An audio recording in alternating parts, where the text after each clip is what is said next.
I am Meredith Hirsh. And I'm Mike Chavez. And this is Working Healthcare. Each week, we tackle the real issues facing healthcare today.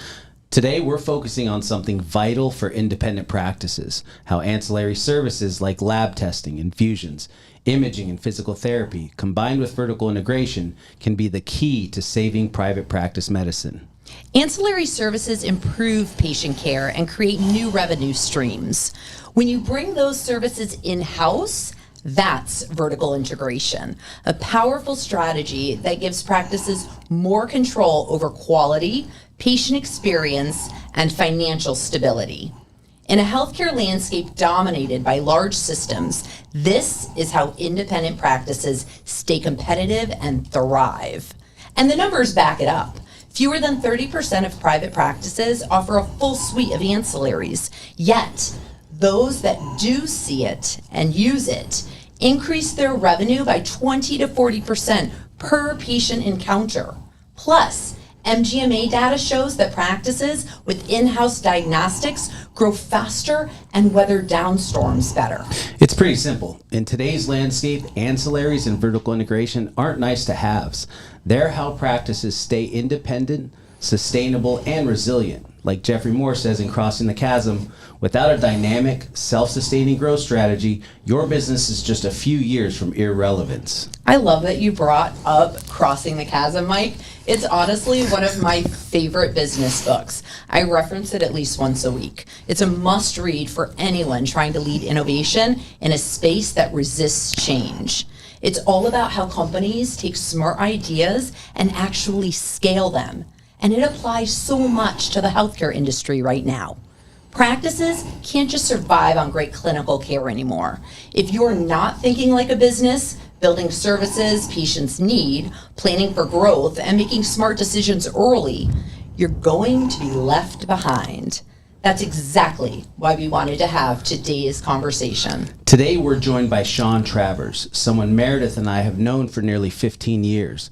Sean's been a trusted partner to independent practices for decades. He brings deep experience not only in rheumatology, but also in EHR systems and building ancillary programs that help practices grow smarter and stronger. This is going to be super fun because I'm hanging out with the bros this morning, Mike and Sean. I'm pretty sure my estrogen is about to crash their party, but hey, I'm the mom of 3 sons and I grew up with 2 brothers, so I'm totally ready for this. We're digging into 3 big topics every practice should be thinking about right now. First, what's shifting in the business of healthcare practices? Number 2, how ancillaries and vertical integration can help practices grow without adding chaos. And finally, why culture is more than just a buzzword. It's a real strategy. If you're leading a practice, part of a leadership team, or just thinking about the future of independent medicine, this episode is packed with takeaways you can use right away. Sean Travers, welcome to Working Healthcare. Well, thank you, Meredith. Thank you, Mike. It's a pleasure to be here. It's great. I've known you both, as you said, for going on 15 years, and the fact that you have evolved to a podcast like this is very exciting. So thank you for having me on. I'm an avid podcast listener, and excited to be here. I know you have to use proper grammar if you're going to be on Working Healthcare. Is it G-rated? No, but it's hosted by somebody who used to teach high school English and journalism. So we're going to go with the fact that... Duly noted. Thank you. Thanks, Sean. So I am super excited to hang out with the 2 of you because I've known you both for so long. Just to give our listeners some background, Sean, you and I met when I was looking at EHRs back in the day. And yes, we did. It was about 2010. Mm-hmm. And so, gosh, more than 15 years. 2010. And when I narrowed it down to 2 EHRs, one of them was NextGen. And you worked for a company called TSI Healthcare up in North Carolina, and I had made a mistake of going on to an EHR. It was one of the most expensive business mistakes I've made in my life. Went on it for about 3 days. Now I'm bringing back all these recollections, right? Interesting. Not 3 days, 3 weeks. And I said, yeah, this isn't working. So I learned a lot from that experience because I always say the first time is a learning opportunity. If you repeat it, then it becomes a mistake. So we actually, with somebody else on my team, went up to North Carolina, rounded with an orthopedic group at the time, not rheumatology, Right. and spent time with you and the CEO of TSI Healthcare. Yeah, David Dixon. I know. DJ listens, so shout out to DJ. Hey, DJ. He'll hear exactly, but now he no longer owns TSI. He actually No. sold it, and that's a whole other story, because I really want to talk to you about company culture, and I bring that up because TSI Healthcare is really one of the core companies that did have phenomenal company culture. But I really want to talk about how you got into what you do. So how did you even get into the healthcare realm, and how did you get into the whole EHR, and now you're with Theratest? Like, talk me through your background. Okay. Well, it started, I finished a master's degree. I was living in the Atlanta area. It was about 2005, 2006. I was focusing on international business. So I wanted to go the diplomat, the ambassador route. I thought I was going to live abroad. And the girl that I was with at the time, the girlfriend. It's always a girl. It's always a girl. Or it's always a boy. Yeah, but she didn't. She decided very late in the game that she did not want to live in a hardship post, meeting Panama or Nicaragua or wherever that case may be. So those plans were shattered. So I came back to Atlanta. I was calling around my friends. Now I have an MBA in international business. I'd done an executive internship in Chile, so I spoke pretty good Spanish. So I called around my friends. One of my friends lived in Charleston, South Carolina. He was high up in a national home builder. He said, "Why don't you come build with us? The market's white hot. You could come over here." I said, "I may have helped my dad build a back deck before, but I don't know how to build a house." He's like, "You said you speak Spanish, right?" Yeah, that's all you need, Yeah, right? I said, yeah. And he said, "Well, you're 95% ahead of anybody else in there." So went there. Fast forward about 2 years. I'm showing a couple around a very nice house, and about halfway through it, the guy's like, "What are you doing?" And I said, "What do you mean?" And he said, "What? You're building houses? You're a sales guy. You deserve to be in sales." And he owned a generic pharmaceutical company that was in healthcare. Interesting. He said, "Quit this." Luckily, it was 2007, not 2008, because I would have been out of a job anyway. And he brought me into the fold, and that's how I got into healthcare. Okay, so when did you make the leap over to TSI? It must have not been so far after. So that was a couple of years. Their product ended up not panning out as great as we thought it would be. So Dick Peterson, not a stage name, who we all know, was a mentor of mine, and he brought me into TSI Healthcare back in 2010. And that gave me the opportunity. It was the first company, it was my first exposure really to a company that went against the grain of what larger companies do. They Right. offer copious amounts of support and service, and not so much of a sales slant. So it's really helping these people go along. And for those listening, TSI Healthcare was really the value-added reseller of VAR Correct. between the EHR Yep. and the client, because the EHRs were so mammoth. They were really, I mean, at that point, back in 2010, we were still being offered incentives, the carrot, as Yep. opposed to the stick. Meaningful use. Exactly. Yeah. And so there was a way to onboard these clients, but it was so overwhelming for practices Right. that TSI saw this opportunity. TSI saw the opportunity not only in an underserved specialty, which is rheumatology, but also in the EHR realm as a whole, because it takes so much hand holding. You really have to get the white glove service. As you know, switching from one EMR to another is like open heart surgery. I mean, you rip and replace everything. So speaking of rheumatology and healthcare, you've been in it for a while now. Yep. From your perspective, what are some of the changes that you've seen in private practice? In private practice, I would say that some of the biggest shifts that I've seen is going from a clinical operation to more of a business-minded entity. They're having to do this. They're having to do more with less. So they're incorporating ancillary services. They're leaner on operation sides. They can't operate with the administrative burden that they have. And you're saying that's out of necessity. Out of necessity. If not, they're going to simply fail. And we've seen that happen, unfortunately. And so we say, and I say this to my students, I'm the CEO of a healthcare company, and it doesn't matter if it's a healthcare company or I'm selling widgets. My job is to increase revenue, decrease expenses, and increase efficiency. Yep. And our expenses continue to skyrocket, and so we've got to figure it out, and we're going to talk about ancillaries and Perfect. revenue streams, right? Because since 2000, Medicare Part B has consistently dropped reimbursement for physicians, and there's got to be a way for us to catch up. A lot of this is surrounded around bureaucracy, and I understand that I understand HIPAA much more than I think 99% of people, because everywhere I go, I was just at a doctor and they had me signing forms, and I said, this isn't HIPAA compliant. And she just looked at me, and I try to keep my mouth shut as much as possible, and I embarrass my kids when we're at restaurants because I try to teach customer service also. But I just want to explain what HIPAA is. How has the bureaucracy impacted practices' ability to survive? I think it's really handcuffed them, so they are not as free as they would probably want to be to practice or to lean into more innovation, which they would incorporate into their practices. I think one of the biggest risks, counterside of that, is stagnation. If you're only reacting to what the reimbursements are doing, what the payers are doing, and trying to plan around that, you're really doomed.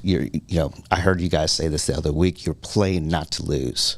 You got to play to win this game. That's Mike's favorite saying. It is. It's one of them. It's one of them. He has like 847 a day. He's a Zen master. Yes.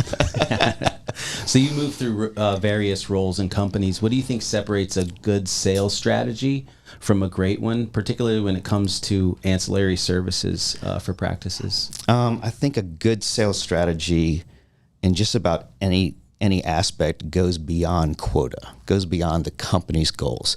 They have to have market insights. They have to meet the provider's needs, and they have to, the successful ones, in my opinion, go for a long-term relationship. It's not a transactional thing. I think that success is not attributed to luck. It's doing consistently the right thing. It's funny you say that, because my son Benjamin, he's like, I don't have time to listen to your podcast. Do you know how busy I am? I think it's because our generation raised them. Right. I mean, neither of you have been married or have kids, but I'm telling you the way it is.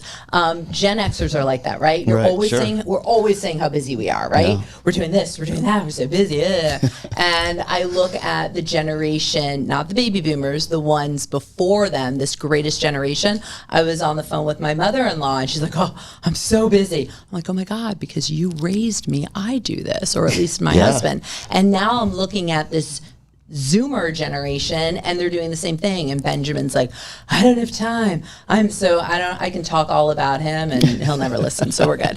But he talks about the fact that he doesn't sleep enough, and he actually had to have a recent sleep study, and it proved it. And I said, I think it's really not sleep apnea that's causing you fatigue, Benjamin. I would say it's getting 5 to 6 hours of sleep a night. You're 18 years old. Like, dude, you need to sleep more. Right. So when we talk about that and how busy we are and everything that's going on, that's sort of segueing into adding these ancillaries and adding opportunities for practices and trying to figure out how we can do everything to survive. So what do you say to somebody listening? Hey, you know what? If you're gonna work to win, if you're going to try to win, you can't work not to win, or whatever Mike's awesome saying is. What do you say to these practices? I think they have to do a close self-reflection of what it is. And again, this has to play into their overall goals, the company culture, everything like that. But to find out where an ancillary service may fit in, it's usually taking a look back at what they're outsourcing. What could be done potentially in-house? What are they doing merely by convenience and focusing only on the E&M coding, only on the office visits, when they could easily incorporate some of these things? And with the right partner, they're going to sniff out that these things need to be customized, they need to be scaled, they need to be well supported. But I think that they should explore whatever makes sense for them. I mean, I remember in the days of going from paper to electronics, they might have an infusion suite, they might have an old DEXA machine or something like that. And some of the ones that have survived and have really kind of leaned into more of a bleeding edge or leaned into innovation have incorporated lots of other things: in-house pharmacies, specialty pharmacies, different types of imaging, remote patient monitoring, in-office labs. I mean, this is a great time to actually do some of these things, and it's not a distraction or a disruption to the patient care that you're trying to give. I thought you described it perfectly on the phone the other night. You said that they should be playing offense as opposed to defense. So when you're on defense, you're reactive. When you're on offense, you're more proactive in looking at these things, right? Yes, absolutely. I think they have to do that, and I think that mindset. I'm not advocating to be reckless in this, but a pre-planned approach, and you could have a methodical approach. You don't have to try to squeeze in all these things at once, but more odds than not that 3 or 4 of them will work for your practice. And I think taking on 3 or 4 at a time is not sustainable. Yes. So I just to let you know, I look at one big practice goal a year. I think that's smart. Because really otherwise smart. It's overwhelming. And even when we added principal care management, NextGen didn't have a system for that. And our Medicare carrier, First Coast, didn't even know how to properly pay for it. They were actually giving educational guidance incorrectly. And so our practice, along with Gene Acevedo, who I had on a previous podcast, worked with literally First Coast Service Options and CMS to teach First Coast how to educate other practices on how to code for principal care management, and then how they needed to pay for principal care management. So I thought it would be a really quick process, and it was 2 years. Oh yeah. And it's crazy that you're offering those services or looking for them to be a knowledge source of that, and they're throwing up their hands. So No, they are. Answer. And that's what's so challenging. So, and another example, because I'm going to play devil's advocate here, because we can sit back and say, oh, it's so easy for practices to just add different revenue streams or ancillaries, but it's really tough. And I've made the wrong decision, because my whole staff knows this, and we're going into a conference season, and you're in North Carolina, and you came down to South Florida to do the podcast live, and then you and Mike are headed to Florida Society of Rheumatology conference up in Orlando, which is a 3-hour drive. I'm going to take the Bright Line. You guys get to Uber. Or not Uber, Mike's driving. He's my Uber. Oh my God, yeah, he's your Uber. You're free Leave Uber. 5 stars, please. And 5-star rating. And We'll see. And so I want to put together all of these opportunities, and I come back into the office, I'm like, oh my gosh, guys, this is what we're doing. And I throw everything at them, and my executive coach, Nancy Prophet, who I've also interviewed, I apparently have interviewed everybody I know, she's like, Meredith, stop. And I've chosen, even though I thought that I did the research necessary, and even with the first EHR, I thought I did the research necessary, I didn't. And I've tried to add ancillaries, and it is a shit show. So is this G-rated? No, but that's not that Now bad, you're right? telling me. So it is, no, we actually have a G rating, so let's try not to go too far here. But how do practices decide who the best third party is, who the best resource is for them to utilize or even partner with to add to their practice? I think it goes back to vetting the vendors and the different companies that you could potentially partner with. I think a vendor worth their salt, or a vendor that's worth considering, is going to spend a lot of time on due diligence on the front end of things. They're going to learn about your workflows. They're going to learn front office, back office, clinical side of things. They're going to learn what your company goals are. They're going to learn as much as they can about the company culture and what you guys are in lockstep, hopefully marching towards.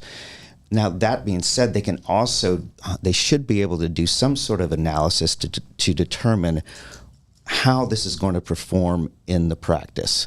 Now, again, salespeople are not always the best at painting the most truthful picture in the world. Yeah, that's an understatement. But the ones that actually are worth their salt and that have survived and have carried on a long-term partnership with their clients are the ones that actually go in and do all this. So they should be examining your payer mix. They should be examining your workflow. They should be going in and talking with your staff. They should be going in and formulating a plan that they can present to you that's not going to be disruptive, that's not going to distract from the patient care, but can actually utilize money. I mean, utilize revenue. So this is something that anybody should be able to do, and it's realistic. And then I would also, on top of that, talk with peers. I mean, you're part of NORM, you're part of FSR.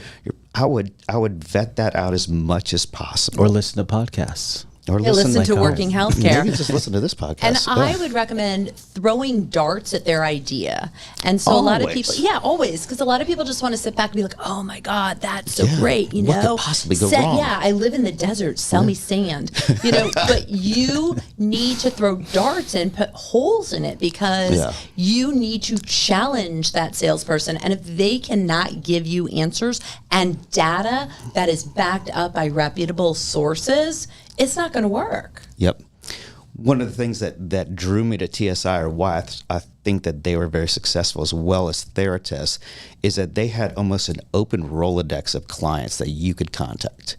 They would absolutely just open it up, and they had no fear of it. I mean, you could have a map of the U.S. and just throw a dart at where you wanted to call a reference, and we could get a reference there that would That's absolutely true. When I was with TSI for a couple of years, and I went to the first conference, and it was a norm. Yep. And clients were coming up and like hugging us, and I was shocked because I said, if the EHR company right? from my former company was here, there would not be hugs. There would be punches probably thrown, but definitely not hugs. So I can absolutely attest to that. But that's the culture that DJ built. So DJ built that culture. At the end, before TSI sold to NextGen, how many employees were a part of TSI? So I think they were pushing 150, 140 employees. Oh, that's it? I thought it was like way over 300. No. I think at the height of it, it went to 200. Then I think the pandemic kind of skimmed it back some. But when they were selling, they were 130, 140. But much like where I am now, and why I like this kind of transfer, is that they were, again, I use the phrase against the grain of what other public companies are doing or other vendors are doing. They were so support heavy. There was 130, 140. There was 4 salespeople across the whole country. That's how lopsided with regards of support and implementation and just any sort of hand-holding that you needed. And DJ wasn't afraid to get on the phone, and he was okay for him to say, I'm sorry. And when I was checking out NextGen, specifically in TSI, I knew I wanted a VAR. I knew that I didn't want to go with this big mammoth company. And now I'm with this big mammoth company that is turned over into private equity twice. So that's a whole nother topic. Yep. But with TSI, I'm still friends with a lot of the people that I knew and worked with 15 years ago, including you. Right. And look, Mike went over to TSI for a short bit, and I could, Allery Styles, who I'm joining, that I have partnered with House RX, she was on one of my OG podcasts. They're names, and we do give hugs and we do talk. And I mean, Mike and I are so infiltrated in our personal and professional lives, like they're one and the same at this point. So yes, the people we work with are our friends and vice versa. And so DJ had built something different. And I also would tell people, go and know who owns the company. What does the leadership look like? Absolutely. Understand the culture. Yeah. Go and visit them.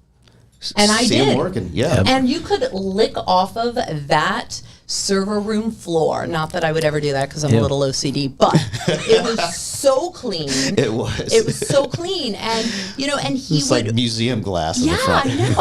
I know. And he would be proactive when rolling something out and have communication and say, "I'm sorry, we screwed this rollout up, but this is what we're doing to make amends for it down the road or for future rollouts or for future upgrades." And he didn't, another accolade to him is that he didn't often step in the same trap twice. So he would tell people, this happened, this is fine, we can regroup, reset, reattack this thing, provide a service for our clients, but this mistake is not going to happen again. And how are we going to... Because it's a learning opportunity. Because it's a learning opportunity. How are we going to ensure that this is not going to happen again?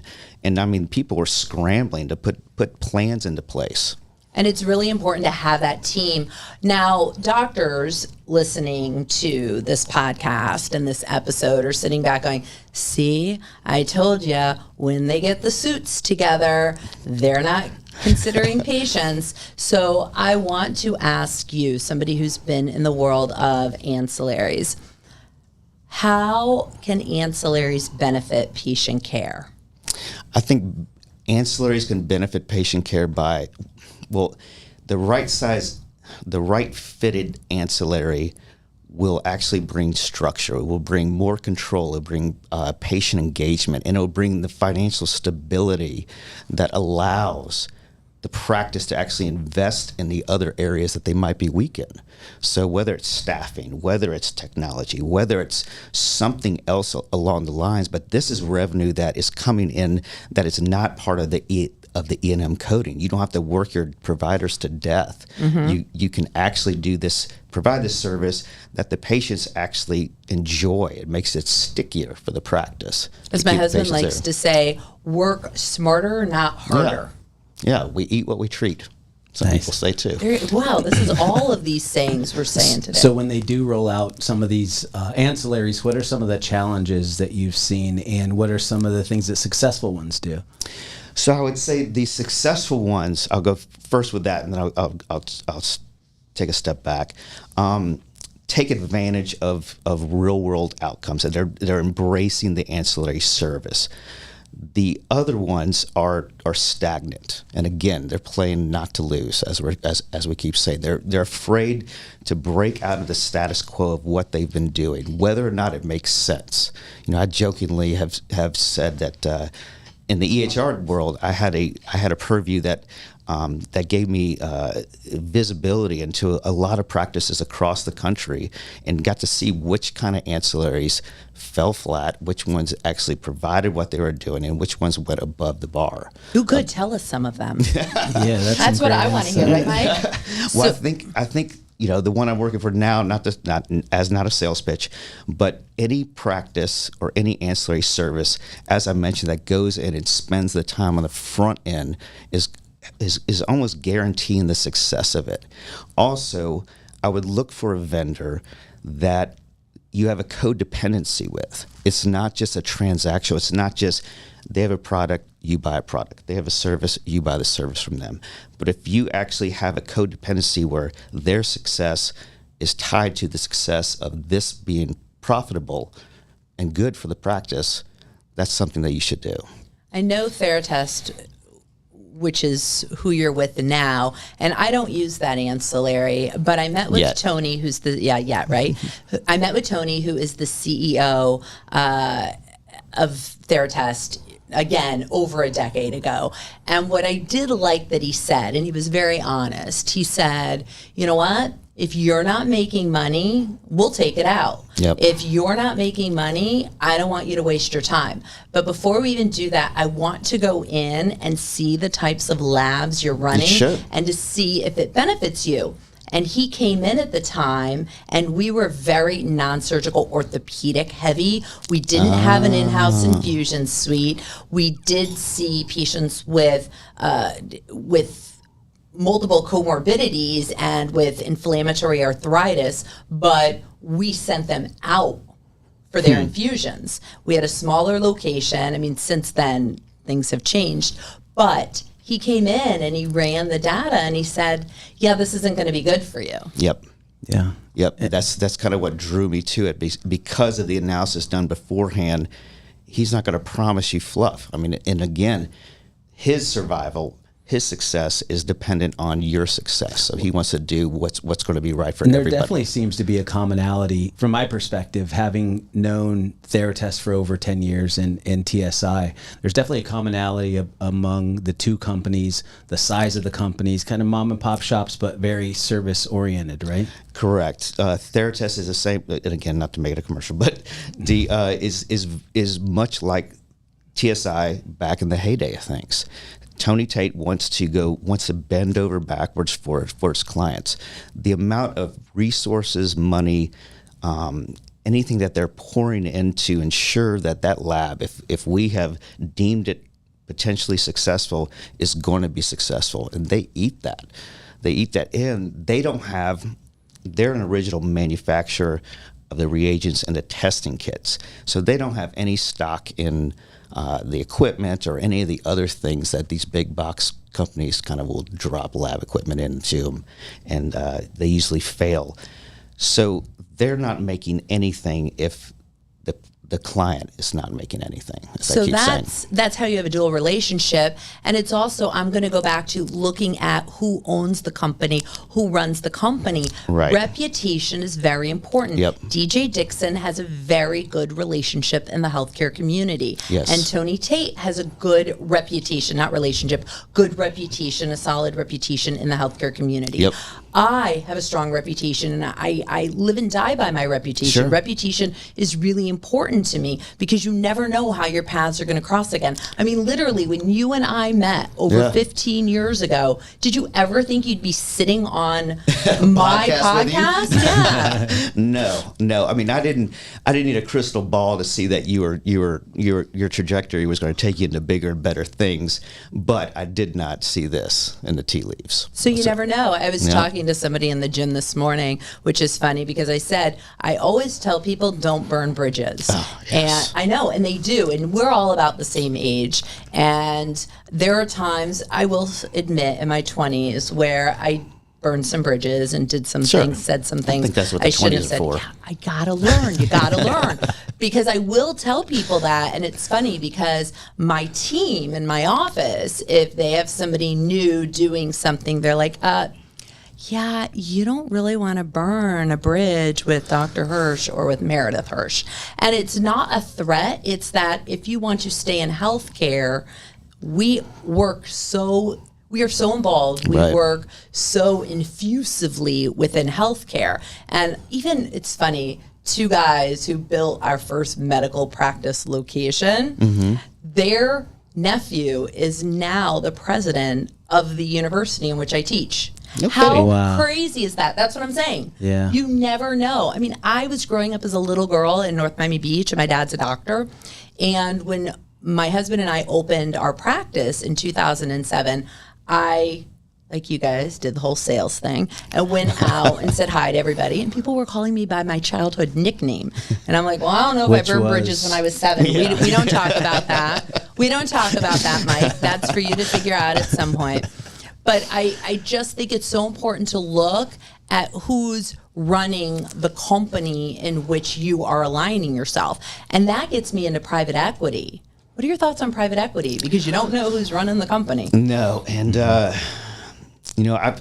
heard some anecdotal good stories that have happened because they do come in with more resources, deeper pockets, and maybe a shared vision, but oftentimes they're not quite as equipped, or they're not quite as in tune to that specialty or that specific line of service or product or whatever you might be doing. In this case, private practices, and they usually are trying to build them up to an EBITDA to be purchased, and that's just the truth. They're thinking about the next time that they flip that. There's not private equity that I'm aware of, at least, that it's in it for the long term. That says, yeah, let's just reevaluate this in 15 years. Were you shocked that NextGen sold again so quickly? Actually, no. I mean, the first time really shocked me. The second time, I was like, well, who knows what's going on? Who's at the helm here? So I felt like it was going to happen because I felt like NextGen really needed help and they needed an infusion of money. I understand why DJ did it and it made me very sad, but I knew it before he even called me to tell me he did it because I saw changes going on within the company. And again, we talk about EBITDA, and that was what he was trying to increase. And so then it sold to NextGen. NextGen sells to private equity. How long has it been? A year and a half? Yeah, it was 2020. Yeah, just over 2 years. Yeah. Just So over 2 years. Just over 2 years, yep. Is that typical to hold a company in the private equity world? I thought it was like 3 to 5 years. It's not. Typically, the plans are 3 to 5 year plans. Private equity stuff, but not enough to answer. I mean, it does seem like a short amount of time, but they are, they basically skin it down to the bone, and then sell it at a profit. And again, I'm not trying to, poo-poo on any of the private equity people out Why? there. Everybody's listening as a doctor. They'd love for you to poo-poo on it. Just make sure that their goals kind of align with yours and that you have done your diligence on what you are going to get out of the grand scheme of things. And it's not just a quick eject button for you. I want to ask something before I let Mike, because, I take over this thing. But I have everyone who calls me, literally, I get a couple of calls or emails or text messages a week about, what are you going to do, Meredith? Are you going to stay with NextGen? Oh. And there's a lot of talk on a lot of the listservs I'm a part of, and I have seen practices move.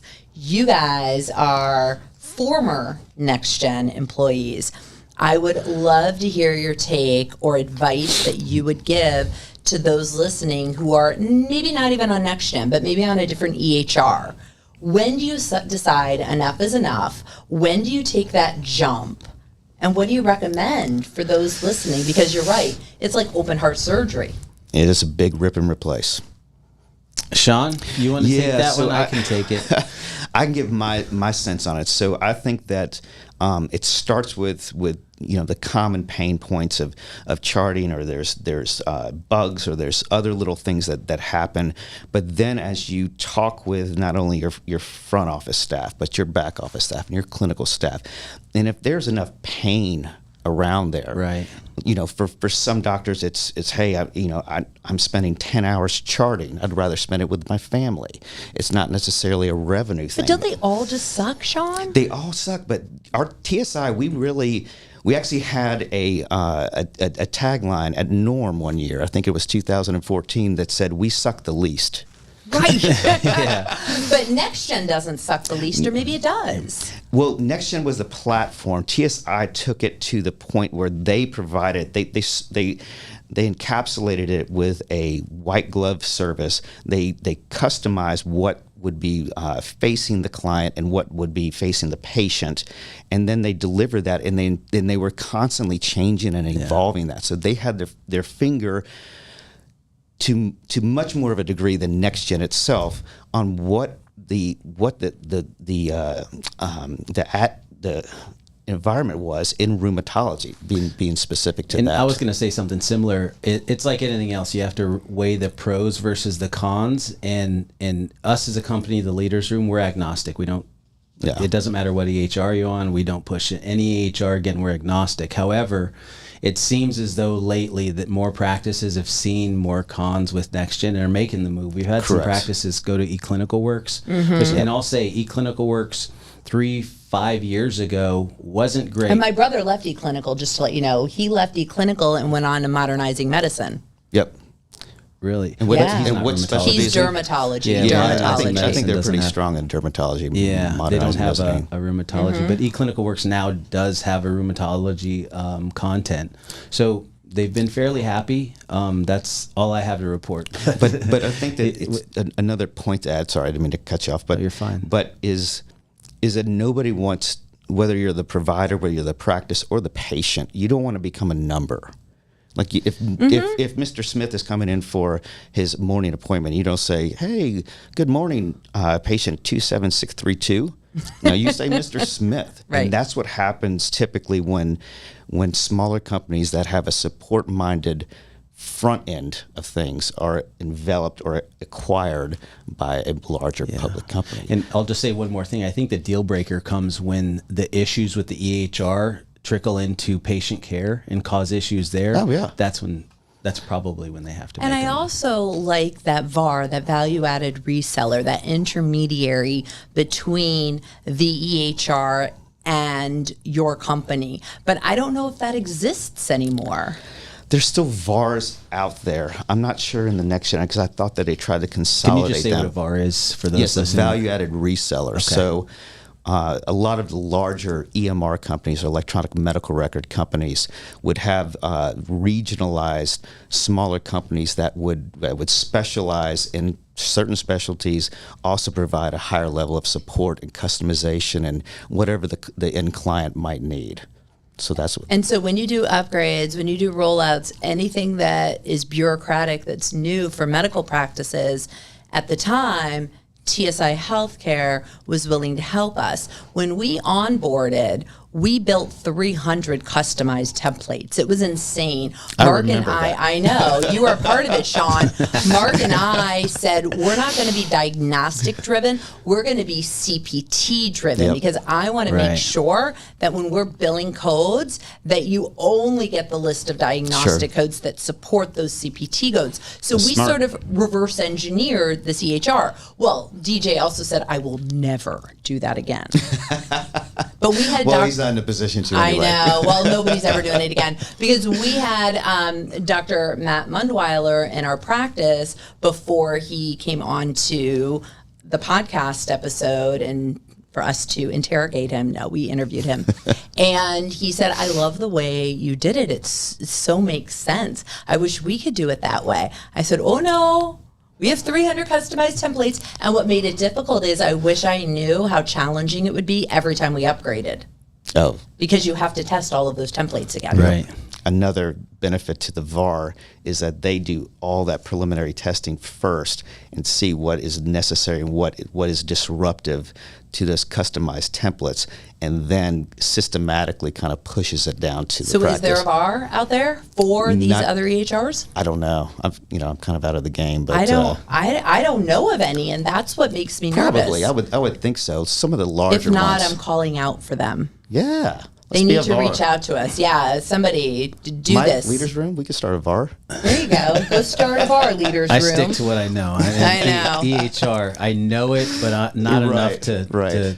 dip my toe in that game. It's I don't blame everybody it. loves to It's hate very EHR. Very intricate, yeah. And doctors especially, high stability people, high compliance people. I mean, even to get my husband's buy-in to move our location, we went from 3,200 square feet to 10,000 square feet, okay? Ooh. I looked for a really long time. I was like, this is what we need to do. This is what we need to do. He would stay up at night and try to redraw blueprints of our existing space. He wanted to figure out how low the ceilings could be so he could add a second floor. But all I ever like heard his thinking, oh actually. my God. When you get somebody who is such high stability, and me, who like my stability is 12 out of 100. He has a CAD system going. It was really tough. So you're talking to doctors where they don't want to make that leap, but they need to know if it's painful enough, change will happen. Yep. Yeah. So what do you think of this startup mindset as an advantage now that we're talking about the whole like EHR and we're recommending the leaders room, start a bar, like for private practices, do you think they can hang a shingle? Do you think that they can potentially, like I did, really create their own PCM protocols and add-on, I want to say, because we had to create all of these templates. They didn't exist in our EHR. Do you think it's possible to have this startup mindset? And you're talking in the practice setting. Talking about in the healthcare, the private practice, independent physician healthcare world. Yeah. I think it's absolutely possible. And I think that there's a certain level of necessity to it as well, because in this context, Smaller minded means more agile, more easily able to pivot, more easily able to move on to various things and to provide the support that you need, and also build that relationship. You're continuing to build a relationship with these folks, whether it be a client relationship or the vendor relationship or the patient relationship. And I think the smaller mindset usually does that. And it also lends itself more to a tighter knit team that you have when you envelop. I've worked at a larger company before. I've worked at smaller companies before, and the larger companies, they have deeper pockets, they have more resources, but they're usually laden with bureaucracy, and they're slow to make decisions. Whereas a smaller company is the antithesis of that. They don't have quite the resources and the money, but they're agile. They can pivot, and they can react to the needs of their clients, which lends itself to an independent private practice. So what keeps you passionate about working with independent practices, rheumatologists, and where do you see independent private practice medicine going over the next 5 to 10 years? So what keeps me passionate about them is I really admire the grit and the resilience of the independent physician. They're having to do a lot with a little, and they don't have the resources that some of these bigger companies have. And again, as I mentioned before, I think the poison of that, or the Achilles heel of that, is staying stagnant, trying to just go through the clinical flow of things and not looking at a bigger picture, incorporating the business aspects of things within your practice and doing that. So in 5 years, I think that we're going to have much more, as you guys have said before on the show, AI involvement. I think ancillaries are going to have to take more of a front seat approach to things, and I think that they're going to be more data driven, like data driven practice, data driven outcomes, data driven anything, because there's too many sources of information now, such as this. We didn't have this 10 years ago, 15 years ago. You were getting your stuff from a radio or a TV or things of that nature. So you have people that are thinking outside the box and trying to come up with ways of survival for everybody. And I think that the last point of that I would make is that there has to be, like you said, kind of a coalition. There has to be a banding together, particularly in the smaller specialties, for there to be a survival, not just survival, but thrive. Not, you don't want to do one without the other. I just interviewed Krista Idle on the podcast, and she's our executive director of finance and operations, and she came from higher ed, and she said, healthcare needs to get up with 2025. And that's what it is, right? I know. Yep. But I think it's the government. When you have the government that's back in 1950, and they're the ones overseeing the pay structure, essentially, of medical practices, and it's so bureaucratic, jumping through these hoops. Yeah, we're just sort of following our payer. Yep. Yeah. And they're usually teaching the providers, which, as you pointed out, are very compliant typically in nature. They're very linear. They look at things very pragmatically. So it takes somebody like yourself or other. I know a lot of administrators across the country that are looking forward, and not as Mike said defensively, but on offense. Really looking for a solution out there, and I think there will be. Because when change is painful enough, that is when you make it. Right. Or if you're smart, yes. make it beforehand. So you don't have to go through the pain. Proactive. So I want to wrap this up. Yep. Sean Travers. Yes. If you could create one change within our American healthcare system, what would that change be? Okay. I thought about this because I've listened to this podcast.